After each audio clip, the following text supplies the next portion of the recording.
Hello and welcome back to my channel, and today we're taking a look at Horizon Forbidden West.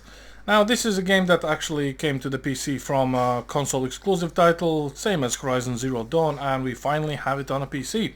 So pretty fresh. When it comes to requirements, minimum GPU is a GTX 1650 with 4GB of video memory, and recommended GPU is an RTX 3060. Surprisingly enough, there is also a notion in regards to CPUs. The minimum CPU they want you is an i3-8010 and the recommended is i5-8600.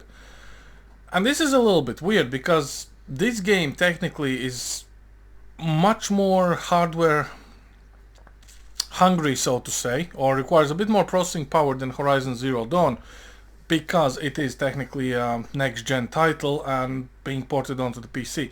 And you will see that the CPU spikes when we play the game, because to be fair, majority of the time it's almost topping the CPU out at 100%, which, you know, depends how you look at it. It might be a good thing, might be a bad thing. Now, going for the settings, obviously we're going with a full screen 4K native. No vertical sync, NVIDIA low reflex latency is, for whatever reason, on. I don't know, it keeps enabling, it's just annoying as hell. So we're turning that off, so nothing is adjusting the data rate between the components in the system. We're not using dynamic resolution scaling, anti-aliasing is a TAA. We're not going to use upscale method or DLSS frame generation. Obviously the game supports DLSS and FSR, and for those who can, you probably should be using DLSS frame generation anyhow. Graphically we're going with a very high preset.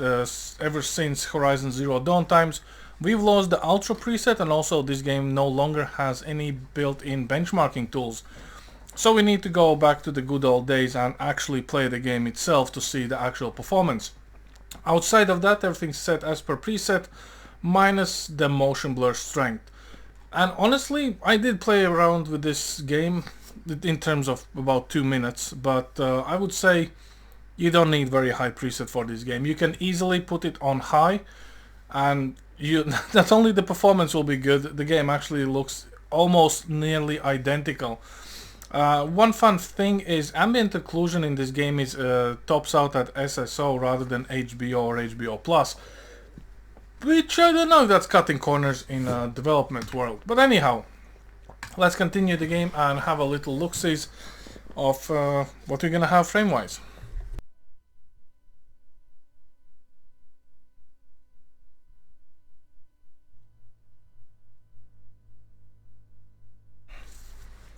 And here we are. So we're pulling 7.8 gigs of video memory allocated and 10 gigs of RAM, and we are sub 60 frames. Now in the game's defense it actually does look good, so you know, it is how it is. Also, well, this is your good old Horizon Zero Dawn really. Certain things are slightly different, but even sub 60 the game actually runs pretty nice, which honestly is kind of the same as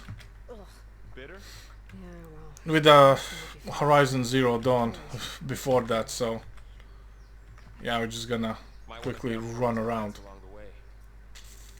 Yeah, good idea. Let's get all the healing plants first. And yeah.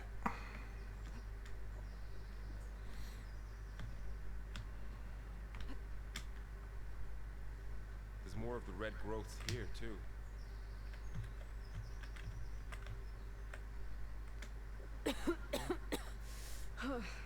This stuff spreads fast. 6 months ago the land was fine. Now it's everywhere.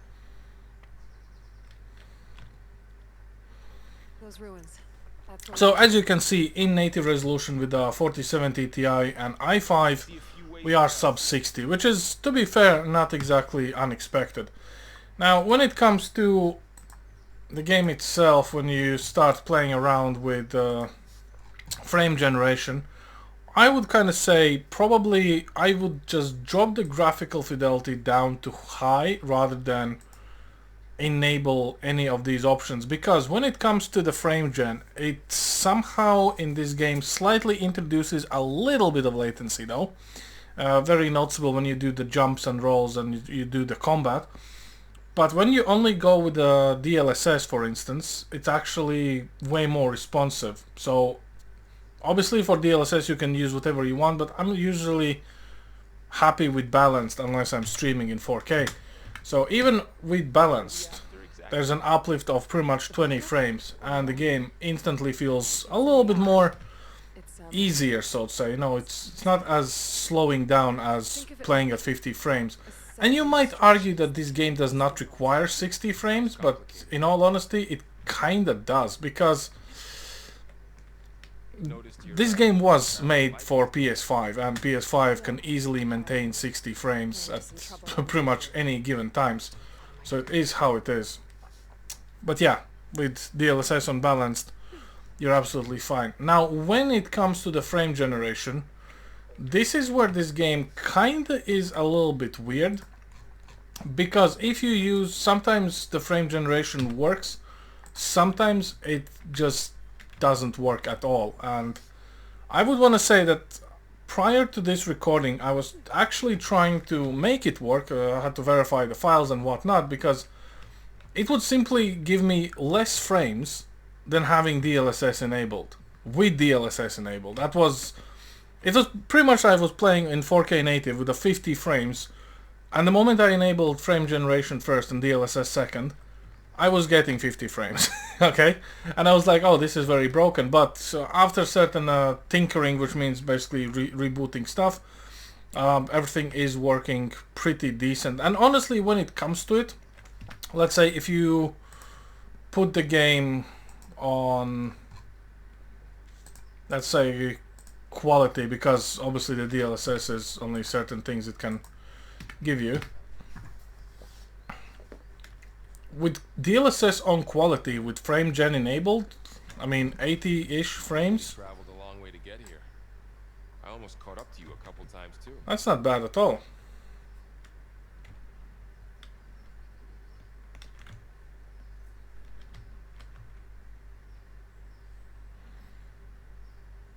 And yeah, the game actually does look good, surprisingly enough. Find anything good down there? A few supplies.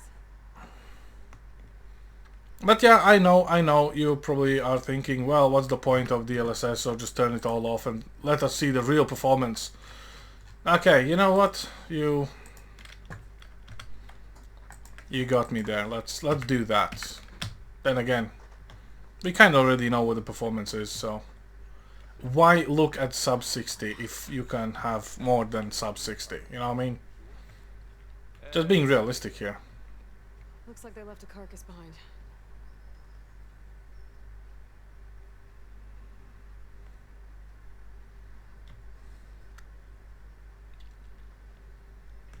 But yeah, outside of that, nothing really out of ordinary. You know, just Horizon Zero Dawn, new storyline. Obviously, I'm not gonna spoil it for people who never saw the previous gameplays of this game when people were playing this on consoles and so on and so forth. I already know what needs to be done here because I've seen the gameplay before, because I was really impatient. But I would say, you know, some things will change. I do expect, same as with Horizon Zero Dawn, there will be a patch, obviously, for more performance-based things, and you know, maybe a little bit of feature release or whatever. Nvidia already released the dedicated driver for this game, which means that there might be a slight improvement here or there as well. But yeah, outside of that, I would say this is a pretty fun game just to kill a little bit of time, and if you want to see how things actually look pretty. You know, this is not your Red Dead Redemption level pretty. This is, I would want to say, just, you know, good enough to be pretty, but it's still pretty. Now, obviously, if you cannot take advantage of frame generation, use DLSS, or just, as I said, no need to break your GPU or your PC. You can set things on high and they will be absolutely fine. You actually not even lose a lot of things, which is surprising.